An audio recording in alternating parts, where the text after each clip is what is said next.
보여드립니다.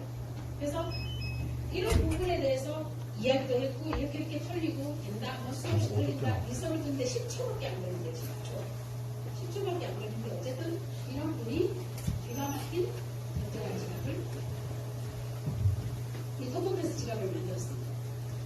이 토크패스 지갑은요 특허를 가지고 있고요. 가장 안전한 전화번호만으로 송출할 수 있는 가장 안전한 지갑이에요. 공인인증서나 그런 거 없이 중앙은행 없이 우리끼리 주고받을 수 있는 거예요. 그게 왜 필요할까? 가상화폐에 대해서 잘 모르고 이런 분에 대해서 잘 모르시는 걸 이렇게 생각할 수 있어요. 얼마 전에 제가 어떤 분을 만났는데 이러죠. 자기는 비트코인 같은 거 안 믿고 가상화폐 같은 거 안 믿고 없다고 생각합니다.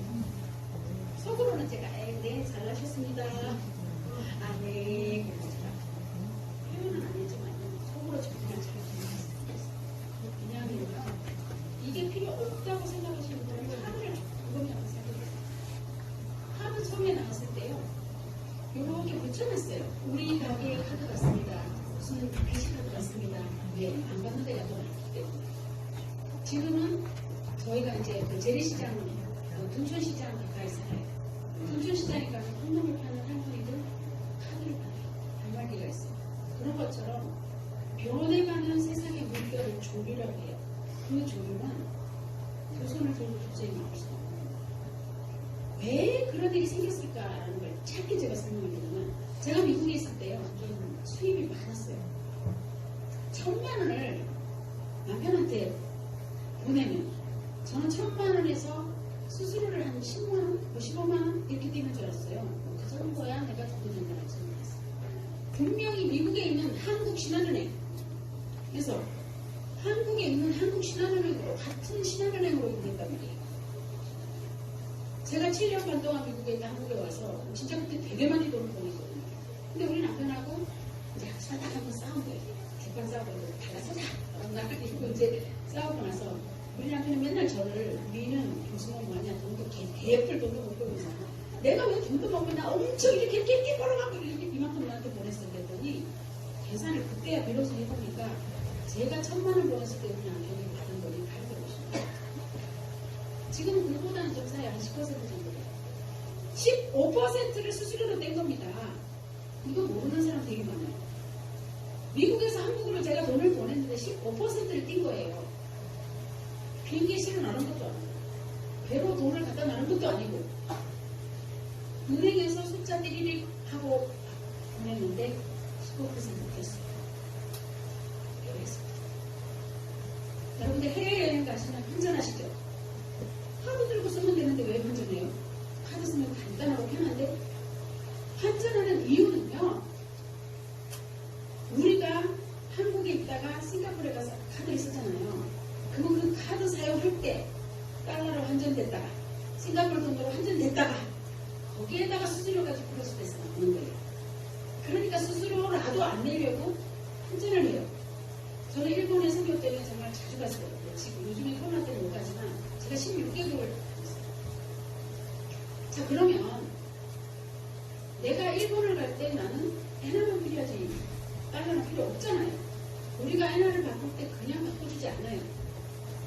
달러로 환전되고 다시 엔화로 환전되고 와서 엔화가 남았어. 다시 바꾸려면 또 달러로 환전되고 또 한국 돈으로 환전되고 그래서 달러를 기축화폐가 이렇게 해요. 근데 가상화폐로 딱 보내면 수수료가 1%, 15%에서 1%로 수수료가 준다면 누가 가상화폐를 사용하지 않겠어요? 그게 너무 억울하다고 생각하는 많은 분들이 모여서 오늘날 이런 일이 생긴 거예요. 이해가 가십니까? 그래서 그렇게 막으려고 했었고 그렇게 못하게 했었고 그렇게 죽이려고 했었고 그럼에도 불구하고 가상화폐는 세상에 퍼지게 됐고 사용자가 늘어나게 됐고 이제 은행 상관없어 라고 하고 가상화폐 기축화폐가 바로 이렇게 변해간 겁니다. 자, 그렇다면 토큰패스 안전한 토큰패스 지갑은 필요할까요? 반드시 필요합니다. 왜냐하면요 이거는 개인 지갑이에요. 저희가 비싼 코빗, 마이너스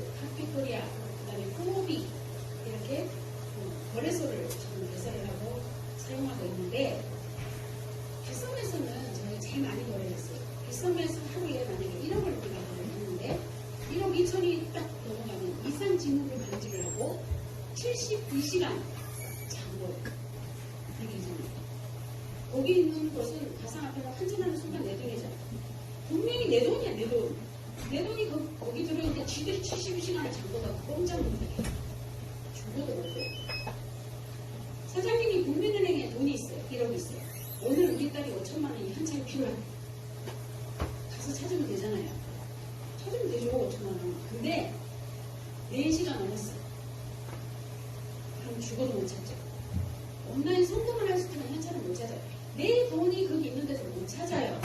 왜요? 은행은 공유 창고이기 때문에 공유 지갑이야. 가상화폐 거래소는 내가 혼자 쓰는 지갑이 아니라 공유 지갑이기 때문이죠. 그래서 그 공유 지갑이 털리거나 문제가 생기면 내 돈은 잃어버릴 수도 있죠. 그리고 아무 때나 사용할 수가 없죠. 근데 개인 지갑은 언제든지 anytime, everywhere 어디서나 언제나 사용할 수가 있는 거예요. 그렇다면 너무 편리한데 가장 중요한 것이 바로 안전한 거죠. 누가 만들었다고요? 세계 최고의 대표가 만든 지갑이죠. 세계 최고의 보안업체를 운영하는 분이 만든 지갑. 자, 이 지갑 때문에 이런 일이 생긴 거예요. 자, 두 번째 김대봉 씨는 어떤 일을 했냐면 트레이딩 봇을 만들었어요. 트레이딩 봇. 트레이드 보호 하니까 AI 트레이딩 보호 해갖고 굉장히 많은 분들이 다 경험을 해보셨어요. 근데 1세대 보스는 어떤 거냐면 로봇 자체가 이렇게 생각하는 거예요. 로봇이 스스로 거래소에서 딱 코인을 걸고 지금 떨어질 것 같아, 떨어질 것 같아, 하고 얼른 팔아. 떨어지면 사야 되니까 떨어지기 전에 팔아. 올라갈 것 같아, 올라갈 것 같아. 그러면 사야 되잖아. 로봇이 스스로 생각을 해서 사고 팔고 한 거예요. 어떤 때는 많은 수익을 내기도 하지만 갑자기 코로나가 생기고 막 난리가 나고 정부에서 갑자기 무슨 뉴스를 때리면 폭락을 하거나 로봇은 세상을 잊지 못했더라. 사람의 마음을 잊지 못했더라. 그래서 수익을 못 내고 대부분의 사람은 돈을 잃었습니다. 2세대 것이 뭐냐면 업비트나 빗썸이나 혹은 빗썸이나 호빗이나 이런 식으로 국내 양쪽의 거래소를 동시에 로봇이 걸고 차익을 먹는 거예요. 똑같아도 반드시 차익이 생겨요. 그러니까 거래소끼리 차익이 생겨요. 근데 이게 이제 사고 팔고 하는 사이에 시간이 10분 동안에 벌써 가격이 나가요. 그리고 차익이 별로 안 나기 때문에 안 나갔어요. 그래서 또 돈을 받았어요. 3세대 김대봉 트레이딩 곳이 어떤 거였냐면 외국 거래소와 동시에 거래를 해서 차익을 얻는다. 여기는 빗썸이고 여기는 바이낸스인데 빗썸하고 바이낸스를 동시에 걸었어요. 근데 왜 사람들이 이걸 몰랐을까요? 알았어요. 근데 못한 거예요. 왜냐하면 한국의 빗썸은 원화가 기준이에요. 원화. 미국의 바이낸스는 달러가 기준이에요. 그러면 바이낸스에서 1000이라는 숫자를 치면 1000달러가 되고 빗썸에서 1000이라는 숫자를 치면 1000원이 됩니다. 안 되는 거예요. 바이낸스 계정은 저도 갖고 있지만 원화 입금이 안 돼요. 입금이 안 돼요. 그렇기 때문에 이거는 코인끼리밖에 안 되는 겁니다. 캐도 아시죠? 이거 순서가 없습니다. 그래서 뭘 개발을 했냐면 바이낸스에서는 테더는 변하지 않는 스테이블 코인이죠. 변하지 않는 스테이블 코인이라고 해요. 이 테더 하나가 1달러. 달러가 올라가면 얘도 올라가고 달러가 떨어지면 얘도 떨어져요. USDT, DP를 개발한 거예요. DP. 그래서 이 DP를 가지고 같이 코인끼리 거는 거예요. 가능할까요? 가능했습니다. 잘 모르시는 분은 나중에 좀 더 공부하시기로 하고요. 그래서 이것이 승인이 됐고 지금 현재 거래소에서 거래가 되고 있어요. 카피코리아라는 거래소에서 DP가 거래가 되고 있고 테더는 각 거래소에 다 거래가 되고 있죠.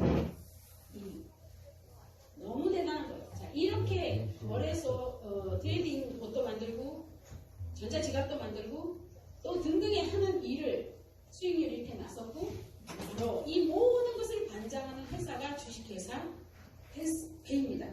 주식회사 패스페이에서는 토큰패스 전자지갑, AI 트레이딩 봇, 그리고 USDT 스테이블 코인을 발행하고 그리고 업뷰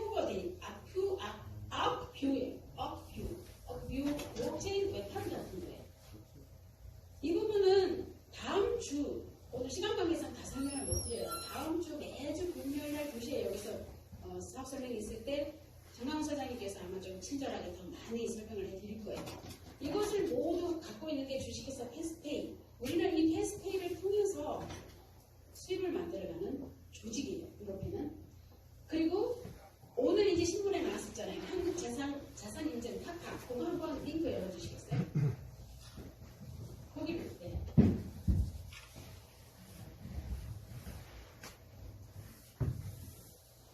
블록체인 뉴스라는 뉴스에도 떠 있고요. 조금 올리시면 기사가 이렇게 나옵니다. 제가 썼습니다. 제가 경찰신문 기자라서. 네. 그래서 많이 지금 신문 방송에 이런 내용들이 많이 나와 있더라고요. 특히 이제 PPT. 그래서 이 카카는 패스페이의 지주법인입니다. 지주법인, 지주회사. 패스페이가 카카에 속하게 되고요. 블록체인 뉴스라고 하는 언론기관, 그리고 한국 블록체인 투자조합이 있어요. 투자조합이 또 이쪽으로 그러니까 청투사처럼 블록체인 벤처 기업들을 지정해서 소액 투자자들을 모으고 거기에 투자를 하는 그런 협회가 또 이 한국자산인증에 들어가고요. 금융기관이 제2은행, 우리은행 등등을 비롯해서 건강은행, 부산은행 아마 지방은행들이 대거 이쪽으로 이동이 됩니다. 이미 우리은행과 제2은행은 제휴가 되고 있고요. 그러면 이 카카는 정말 대단한 거죠. 한마디로 가상화폐에 관련된 모든 회사들이 대부분은 불법이고 문제가 있고 여러 가지 막 많은 문제를 발생시켜요. 그런데 카카의 지주법인에 등록된 모든 회사들은 정말 안전하다라는 거예요.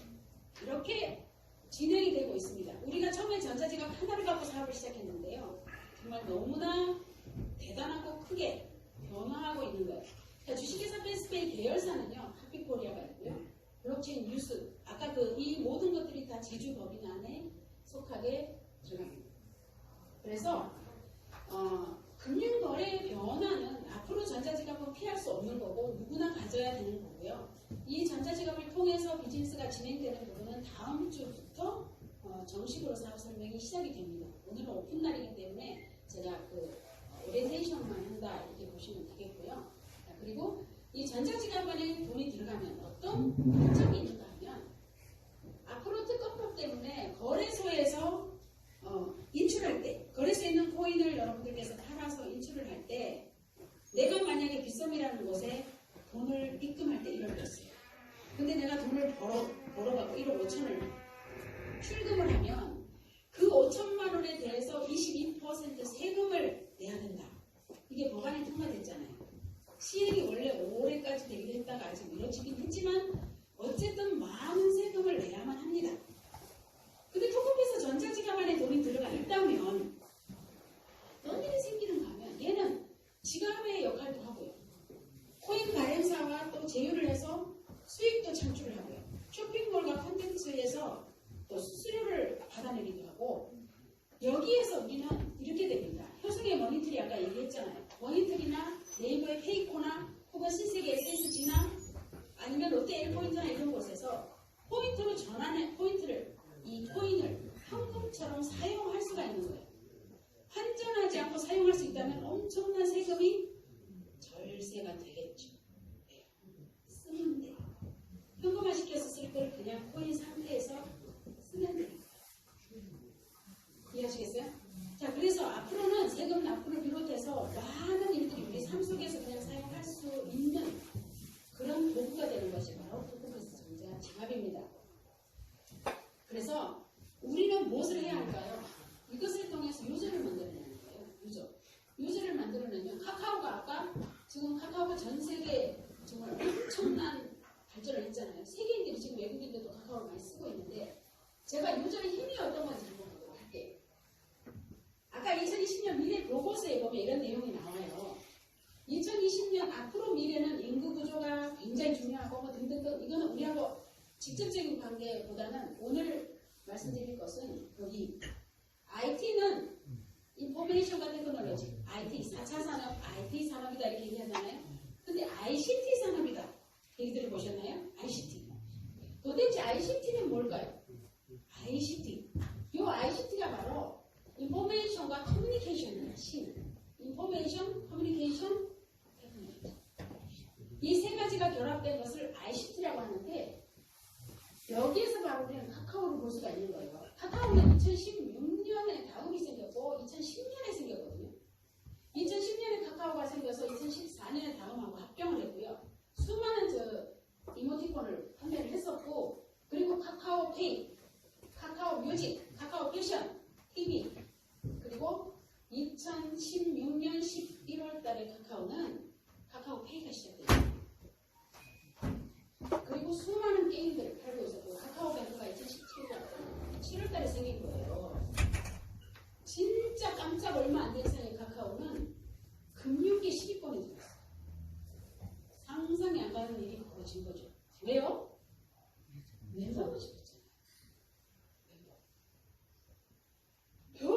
다른 패션 회사를 세우려고 공장을 세우고 몰을 세우고 수많은 일들이 생기고 은행을 하기 위해서 은행 책임 준비금이 있어야 되고 엄청난 유저가 있어야 되는데 홍보를 해야 되는데 카카오는 이미 문자 메시지 때문에 수많은 유저가 있는 거예요.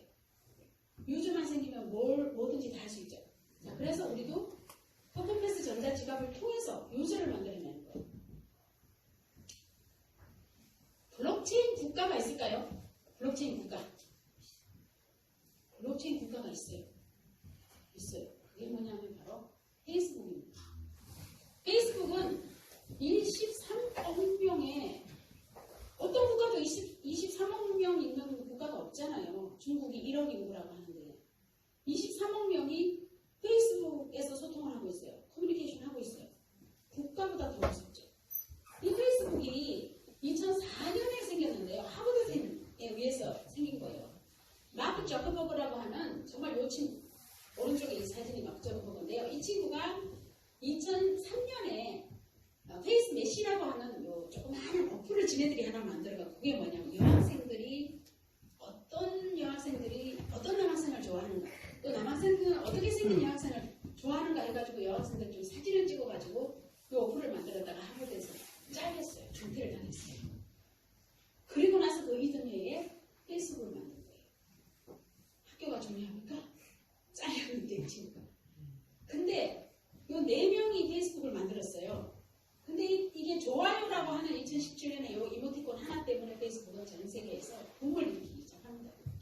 그리고 2008년에 샌드버그가 대표가 됩니다. 페이스북이 2008년 5월 달에요. 트럼프하고 마이크 펜스 부통령 대선 시절에 광고비로 받은 돈이 총 424억 7,700만 원의 광고비를 받았습니다. 그거는 뭐냐면 요즘만 있으면 누구든지 제가 그래서 생각한 거예요. 나는 어떻게 유저가 만들지? 내가 동창회를 한번 만들어볼까? 우리 애를 또 결혼을 시켜? 잔치를 해봐? 별의별 걸 아무리 다 해도 제자들을 끌어모아봐 아무리 해도 저는 한 2,300명까지는 모아도 그 이상은 못 모으겠죠. 도구가 있어야 된다는 얘기예요. 우리에게. 왜냐하면 얘네들이 우리 페이스북에 들어가서 아무리 활동을 해도 얘네들은 나한테 돈을 안 줘요. 그렇기 때문에 어떤 도구를 통해서 사람들은 난안 되잖아. 다단계 방식이 가장 사람을 모을 수 있는 가장 큰 도구입니다. 에비토플레는 이렇게 얘기했어요. 한국은 선진국이지만 미래에 대한 준비가 소홀하다. 지금이 바로 그 미래의 시작 시점이다 그래요. 우리는 생각을 바꿀 필요가 있습니다. 세계 최고 미래학자 토마스 페게는 2030년까지 20개 일자리가 사라집니다. 20개. 지금 가지고 있는 모든 직업은 거의 사라집니다. 내가 2030년 전에 죽을까? 죽어버리면 괜찮은데 안 죽어지잖아요. 저는 젊은 사람들이 그래요. 나 죽어버리면 죽어보면 된다. 경상도 말고 안 죽어지잖아요. 살아내야 하는 거예요. 저는 정말 지금의 삶은 살아내야 하는 거라고 생각해요. 그렇기 때문에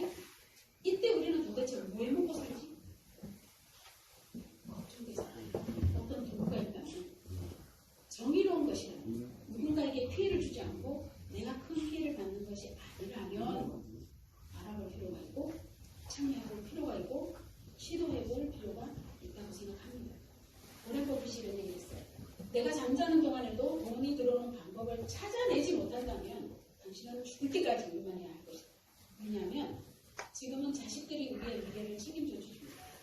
지들 살기도 너무 바빠. 인구가 줄어들어서 이제는 부부가 양가 부모를 다 모셔야 되는 시대. 근데 한 부모도 못 모셔야 돼요. 우리 세대는 부모를 섬겨야 하는 마지막 세대이기도 하고 내 자녀에게 부양받지 못하는 첫 번째 세대이기도 합니다. 우리의 미래는 우리가 준비를 해야 되는 거죠. 태양이 떴을 때 건초를 내야 곧 장마가 닥칠 거다. 어쩌면 지금이 태양이 환하게 떠 있을 때고요. 이 시간이. 그래서 이 시간을 통해서 건초를 열심히 말려놓고 미래에 닥쳐올 장마를 대비하지 않을까 생각이 듭니다. 마지막으로요. 그리스 신화에는 프로크루스테스 침대라는 게 있어요. 프로크루스테스라는 이 사람이 굉장히 부자인데요. 어마어마한 전택에 길 가는 서민들을 이렇게 모셔요. 그래서 용숭이 대접을 하고 식사 대접을 하고 막 좋은 옷도 입히고 해놓고요. 게스트룸에서 딱 잠을 재워요. 근데 그 침대에 딱 눕혀놓고 키가 작으면 늘려서 죽이고 키가 크면 잘라서 죽이고 해서 이제 그리스 신화에는 테세우스한테 죽는 그런 내용이에요. 어쨌든 신화에 나오는 내용이지만 우리 생각의 잣대로 내가 에이 그런 게 없어. 여기서 사기를 당했으니까 저것도 사기야. 생각하는 내 생각의 잣대 때문에 수많은 내 주변에 있는 사람들에게 함께 나눠야 될, 공유해야 될 기회를 잃어버릴 수도 있다. 오늘 시간 다 말씀드리지는 못했지만 그게 뭔지 궁금하다 하시는 분은 다음 주 2시 여기서 시작합니다. 1시간 반 동안 사업성이 진행될 거고요. 다음 주에도 많은 분들이 함께 참여하기를 바라면서 영인의 집 철수 이야기하고 마치겠습니다. 솔직히요, 봉천동 서울에는 굉장히 좀 가난한 동네다. 비하가 아니라 옛날부터 이제 봉천동 꼭대기에 좀 이렇게 계단 타고 올라가서 가난한 집에 살면 봉천동이라는 얘기를 많이 했어요. 그래서 비하는 거 아니니까 양해하시고요. 봉천동 꼭대기에 정말 비가 줄줄 새는 집에 두 집이 살았어요. 영인의 집에서 철수네 집에서 비가 오니까 철수 엄마가 저 사람아 지금 비 오잖아. 지금 좀 고쳐. 내가 고치기 싫어서 안 고치냐고. 바쁘잖아. 하루 종일 이렇게 시끄러워. 차고 나왔어요. 가게에서 주섬 주머니에 2,000원 꺼내갖고 아줌마 손지 한번 주세요. 철수 아빠 뭔 있어? 아줌마 알고 뭐야? 아니 왜 그러는지 모르세요? 자기 집에 비 쓰는 게 온 동네에 기분 나쁜 일이 펼쳤어요. 여기네 집에도 비가 샜어요. 비가 또 떨어지니까 영희 아빠가 영희 엄마 비가 새네 양동이 하나 가져와요. 네 하고 양동이 딱 갖고 또 빗소리 들으니까 소리가 되게 좋은 거예요. 영희야 노래 하나 해라. 아빠도 나. 영희네 엄마는 천사일까요? 아닙니다. 영희네는 다음 달에 새 아파트로 이사 갑니다. 희망이